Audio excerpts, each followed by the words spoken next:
Halo teman-teman Istris, apa kabar kalian semua? Semoga kalian selalu diberi kesehatan oleh Allah Subhanahu wa Ta'ala dan dijauhi dari segala kejahatan di dunia. Di episode ke-6 kali ini, gue mau ngebahas sebuah kasus pembunuhan yang dilakukan oleh seorang anak kepada ibu dan ayahnya sendiri.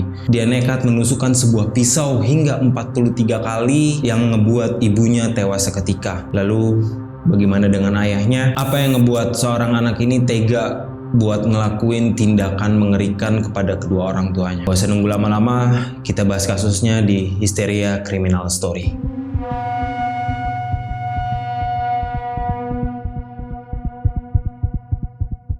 Jadi sebelum masuk ke kronologi ceritanya, gue mau ceritain sedikit ke kalian tentang latar belakang dari keluarga ini. Jadi keluarga ini tuh punya sebuah usaha pabrik produsen pengelolaan limbah, kertas, dan kardus untuk diproduksi kembali menjadi sebuah kardus yang siap pakai, yang dijalankan oleh BA, istri dari BA yaitu SW, serta anak pertama dari BA yaitu RA yang ternyata masih berkuliah di universitas yang berada di daerah Depok. BA ini memiliki 3 gudang kardus besar yang berada di Jalan Bakti Abri, Sukamaju, Baru, Tapos, Depok. Nah, anak laki-lakinya ini emang diikutsertakan masuk ke dalam usaha BA tersebut. Soalnya RA ini adalah anak pertama dari BA dan SW yang bakal dijadikan sebagai penerus usaha pengelolaan kardus yang dijalankan oleh BA. Posisi RA ini terbilang posisi yang sangat penting dan sangat krusial. Jabatan yang dipegang oleh RA ini adalah manajer keuangan. RA ini mempunyai tanggung jawab di dalam perusahaan tersebut untuk mengelola keuangan perusahaan. Karena makin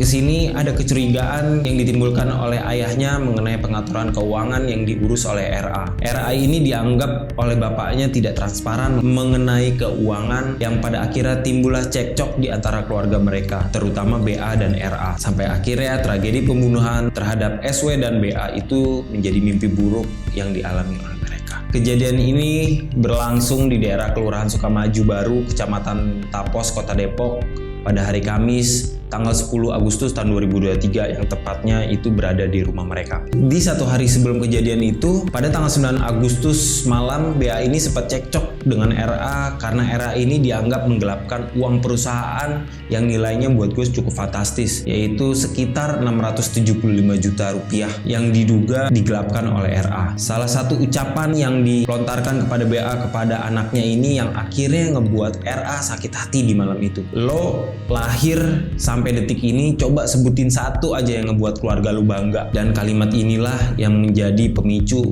awalnya pembunuhan tersebut. Lalu pada pagi keesokan harinya sekitar jam setengah 10 pada tanggal 10 Agustus tahun 2023, kronologinya dimulai dari seseorang yang berinisial NA yang ingin membeli kardus kepada BA. Lalu BA ini pergi menanyakan ketersediaan kardus kepada karyawannya yang berada di gudang pabrik milik BA. Gak lama setelahnya BA bersama karyawannya itu kembali lagi ke rumah BA. Tapi nggak cuma di situ. Jadi pada proses BA ini pergi ke gudangnya, ternyata RA sedang melakukan tindakan keji kepada ibunya yang sedang berada di dapur. Tanpa basa-basi, RA ini mulai ngelakuin tindakan keji kepada sang ibu yang sedang duduk di meja makan. Dengan mata gelap, tanpa pikir panjang, anaknya itu langsung menikam ibunya dengan brutal, menusukkan sebuah pisau dapur ke bagian leher ibunya, bagian dada, paha, serta organ vital dari ibunya. Organ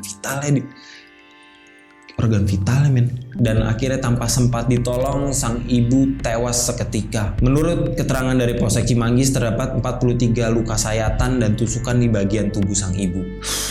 Lalu sekitar 10 menit kemudian, setibanya BA sampai di rumahnya, ternyata RA udah bersiap untuk menghabisi nyawanya. Setelah masuk ke dalam rumahnya, BA secara tiba-tiba diserang oleh RA menggunakan gagang dari senjata tajam yang dikabarkan itu adalah sebuah golok. Dan BA dipaksa tarik masuk ke dalam kamar milik RA dan RA langsung mengunci pintu kamarnya dari dalam. Nah, akhirnya terjadilah peristiwa penyerangan kepada BA dan BA pun melakukan perlawanan kepada RA yang mau mencoba menghabisi nyawanya. Pada saat kejadian itu berlangsung, warga juga mendengar teriakan di dalam rumah mereka. Salah satu tetangga yang juga karyawan dari BA langsung masuk ke dalam rumah milik BA dan mencari sumber teriakannya itu berasal dari mana. Ternyata sumber teriakan itu berasal dari kamar RA. Pada saat FA ini berada di depan pintu kamarnya, terdengarlah sebuah permintaan tolong yang dilontarkan kepada BA. Tapi karena pintunya dikunci dan gak bisa mendobrak pintu kamarnya. Lalu dengan panik, FA ini segera keluar untuk meminta pertolongan kepada kepada warga sekitar untuk mendobrak pintu dari kamar RA. Setelah warga pada datang semua ke rumahnya si BA, mencoba mendobrak dan berhasil didobrak, akhirnya FA beserta warga yang lain menemukan RA dan BA sudah penuh dengan darah. BA dengan kondisi luka bacokan di kepala ternyata masih bisa dapat diselamatkan dan segera dilarikan ke rumah sakit. Begitu juga dengan RA. Pada saat mereka membawa mereka ke rumah sakit, masih ada warga sekitar tuh yang masih standby di rumahnya BA. Warga sekitar menemukan tetesan darah yang bercak darah itu menuju ke dapur rumahnya BA. Dan ternyata setelah ditelusuri bercak darah tersebut, warga semua kaget. Ternyata ibunya dari RA, yaitu SW, sudah terbujur kaku karena luka tusukan dari leher sampai organ vital ibunya. Menurut sang ayah, RA ini memang benar menggelapkan uang perusahaan senilai kurang lebih 675 juta rupiah. Makanya RA ini panik dan bingung bagaimana cara mengembalikan uang tersebut. Dari sang ayah, yaitu BA, sudah mengikhlaskan penggelapan uang tersebut di malam mereka cekcok. BA mengatakan kepada RA bahwa uang bukanlah segalanya, tetapi keutuhan rumah tangga dan kejujuran itu menjadi sebuah hal yang lebih penting dari cuman sekedar uang. Sampai saat ini BA juga nggak tahu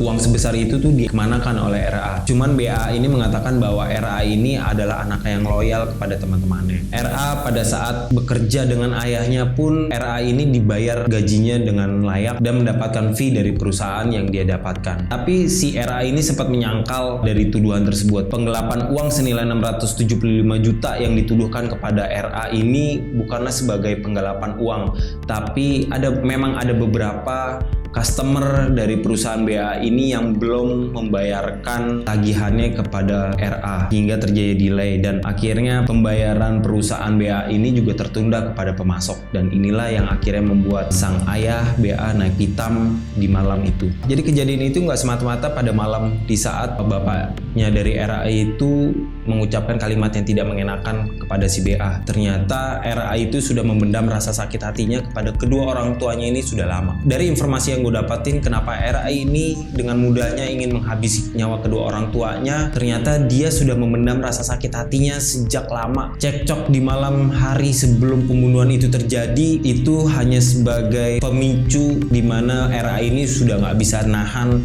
rasa sakit hatinya kepada kedua orang tuanya.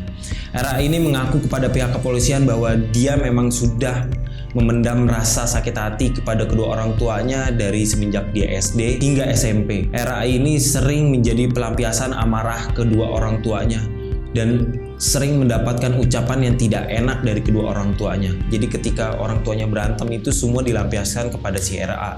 RA ini juga mengaku bahwa dia sering menangis, tapi dia menganggap bahwa ya harus merasa baik-baik aja. Rasa sakit yang dia simpen sejak lama itulah yang akhirnya pecah di tanggal 9 Agustus malam. Tapi dibalik kasus tersebut, dibalik penggelapan uang yang dilakukan oleh RA, yang namanya orang tua tetap akhirnya memaafkan. Dengan apa yang sudah terjadi terhadap istrinya dan dirinya, BA mengaku sudah memaafkan RA. Dia bahkan berharap anaknya dapat mendapatkan keringanan hukuman. Dan BA mengatakan bahwa semua ini atas kehendak Allah Subhanahu wa Ta'ala, dan dia juga sempat mengatakan yang sudah tidak ada, yaitu istrinya, juga keluarga besar dari istrinya dan keluarga besar dari BA tersebut sudah mengikhlaskan. Dan atas perbuatannya akhirnya RA ini terancam hukuman pidana seumur hidup atau maksimal 20 tahun dan seberat-beratnya hukuman mati.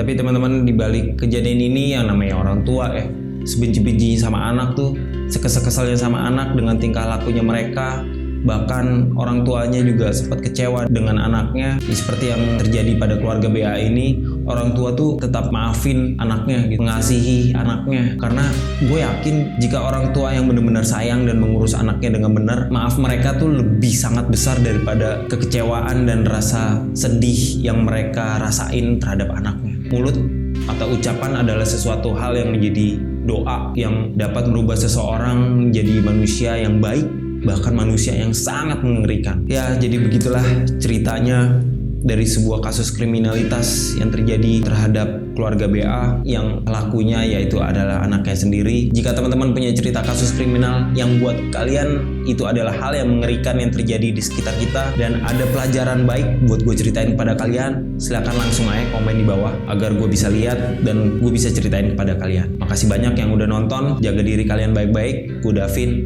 sampai ketemu di video berikutnya. Bye.